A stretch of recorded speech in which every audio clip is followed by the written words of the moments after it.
মাঝে মধ্যে ওর ক্রিয়েটিভিটি দেখে আমি অবাক হয়ে যাই। শুধুমাত্র 3টে রঙের সুতো ব্যবহার করে এই এত সুন্দর রাখিগুলো বানিয়েছে। আচ্ছা, এমন পাগল কেউ দেখেছো যার মাথায় রাখি বন্ধন চলে যাবার পর রাখি বানানোর ভূত চাপে?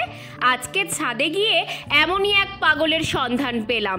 ইনি আর কেউ নয়, ইনি আমার বোন। মহারানীর কেনা রাখি ভাইকে পরিয়ে শান্তি হয়নি, তাই আজ উনি ভাইয়ের জন্য রাখি বানাবে। কিন্তু সমস্যা হলো রাখি বানানোর মতো কোনো সরঞ্জামই বাড়িতে নেই।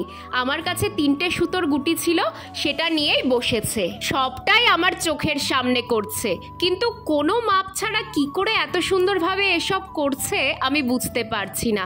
ইস, এরকম ক্রিয়েটিভিটি যদি একটু পড়াশোনাতেও থাকতো আমি ধন্য হয়ে যেতাম।